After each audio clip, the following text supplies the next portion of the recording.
Hey everybody, welcome back to In Bed with a Millennial. I'm the Millennial Javeda Bay, and this is my bed, and it's still November, and the internet is just continuously becoming a wilder and wilder place. But I'm not going to talk about the things that happened in the last week.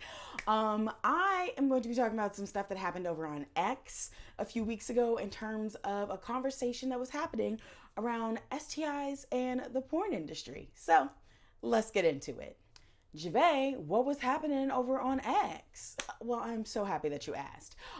There was a discourse that was happening around STIs because a content creator transmitted an STI to someone else, and then as things do on the internet, they just like downhill into like utter chaos. And a lot of people were in the conversation. There were obviously people that were actually in the porn industry. Then there were people that were not in it and just like consumers of porn, but just like wanted to throw their 2 cents in, and all kinds of randos all over the internet just interjecting in this conversation. And I'm not gonna get into like who was right, who was wrong, because that's not my purpose. That's not what I'm here for. I'm a sex educator. But I am going to talk about why these conversations get so messy, because there's some very specific things that happen. And the first thing being is that a lot of the times when people are talking about STIs, they're talking about them in acronyms. And there are three STIs that have very similar acronyms. They're all 3-letter acronyms that start with an H and end with a V. And so you have HIV, which is human immunodeficiency virus. You have HPV, which is human papillomavirus, and HSV, which is the herpes simplex virus. And so when people start talking about STIs, they very quickly just be like writing stuff. And it's very easy to mix them up because, again, it's only 1-letter difference between all 3 of them. Like a letter changes and it means something completely different, which when you're texting, writing furiously in anger and disgust on Twitter, like it's not surprising that you can mix things up. But in mixing things up, you can like that. Literally changing a letter drastically changes so much because all 3 of those STIs are so very different. HIV, when it goes untreated, can actually become AIDS. But HIV also, when treated, can get you to a point of being undetectable. And when you are undetectable, it is untransmissible, meaning folks that are actually undetectable with their HIV cannot transmit it to a partner. That is a very important thing to note and recognize when it comes to HIV. Whereas with HPV, the only way you can test for it is through a pap smear. So that also really convolutes the way that we talk about it and like the way we try and put blame on people around it, because only one person, one anatomy can get tested for HPV, but everyone can contract it and transmit it. And so like that's an important detail to understand and note about STIs. And then you have HSV, which is honestly probably the most complex one of all because about 80% of the American adult population has HSV, whether they know it or not. Like it is so freaking common. But there's just like so many misconceptions around it, especially because you have like the difference between like oral herpes and genital herpes, which oral herpes we know to be called cold sores, which like people differentiate and they're like, no, it's just cold sores, it's not herpes. They are the same thing. But so like the complexity around that conversation itself is a lot, and the nuance is lost on a lot of people. There's a lack of understanding around herpes itself for a lot of reasons, especially because like it's not even on STI panel. People are not actually getting tested for it because doctors are like, well, we know that most people have it, so like we're not gonna do it. Yada yada yada. That's not the point of this conversation.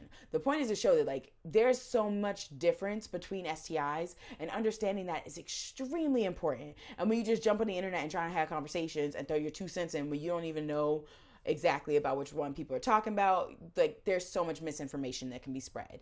And then when you add the layer of it being a conversation happening around the porn industry, it really complicates things because the porn industry is like described as being like a place where everyone has STIs because everyone's sleeping with so many people, and that's a false thing.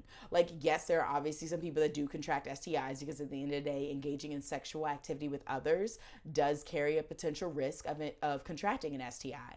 But when it comes to actually being a part of the porn industry, the STI testing requirements are quite rigorous and like detailed. Like truly detailed, because to actually film, especially with mainstream porn production studios, you have to show up with a test that is no older than 14 days. Meaning that if you got tested 15 days ago and you show up on set, they'll be like, you can't use this, you got to go get tested again.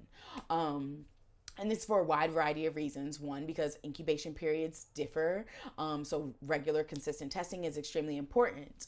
But two, because that is how you actually keep an entire industry safe. Like, yes, we would love to take everybody at their word, but like, this is how we do it. And it's not that you can just like forge this stuff. Like, even the best Photoshop pros, like, babes, you wouldn't be able to.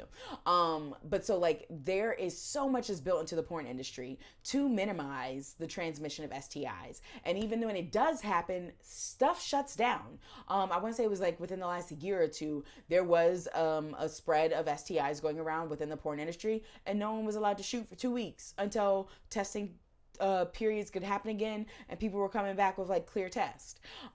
So the conversation on the internet talking about like, oh, well, you're in porn, so of course you have STIs, is so like, it's just to reinforce stigma and shame and to like make the porn industry seem like this big bad. But I'm like, no, porn actors practice safer sex skills than most of the general population because it's a part of their work. Like, if you can't do your job, you can't pay money to pay your bills. Like, it's taken very seriously. And because of that, like, porn actors very much value STI testing in their work, but outside of their work, which is more than I could say for a lot of the like general population. Like, if you go and ask like 5 people, like, oh, when's the last time you were STI tested?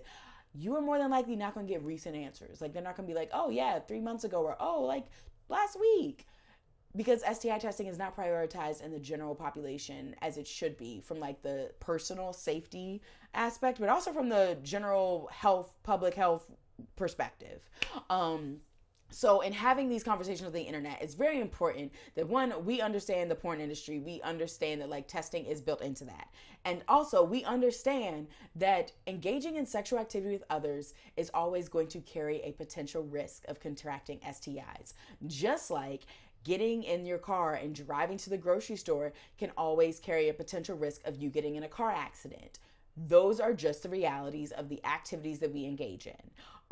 And that's the truth of the matter. And also, it's important to recognize that STIs are either curable or manageable. So when we try and go down this like deep rabbit hole of like, well, you have an STI, you're bad, you're dirty.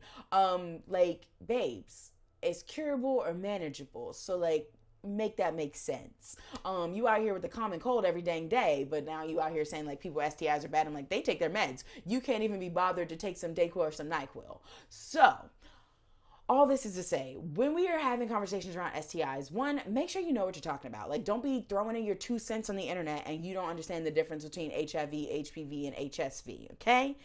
Know your stuff before you be spreading more misinformation.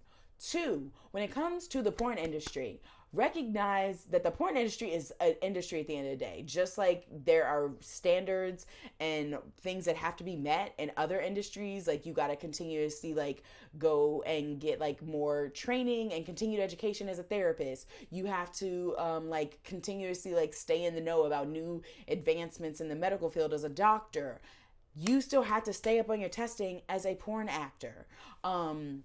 And that testing is more extensive than what you get when you walk into your doctor's office and you're like, I like STI testing. They're more than likely only going to test you for chlamydia, gonorrhea, and syphilis. And they can be like, okay, cool, you can go home.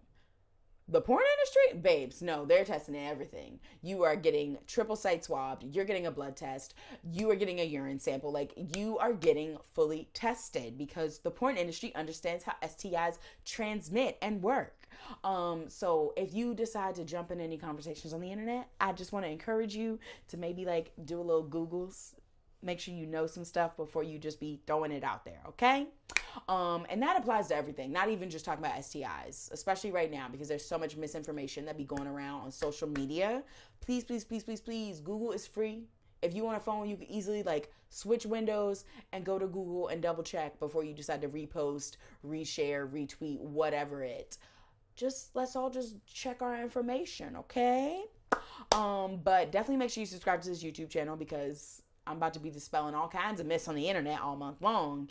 And definitely make sure you follow me on social media because all this week I'm going to be sharing more content around the porn industry and STIs. And if you're like interested and you want to learn more about that, that's where it's going to be. And lastly, make sure you subscribe to my email newsletter, because in case, the social media platforms decide to be mean to me because I'm talking about stuff, that's how I'm gonna get in contact and stay connected. But yeah, please just like check ourselves, check the information that we're resharing on the internet. Just learn something before we jump into a conversation that is none of our beeswax. Like, if you're not in the porn industry, like, why are you jumping in a porn industry conversation? I don't know. But yeah, that's that. I'm gonna see y'all later. Deuces.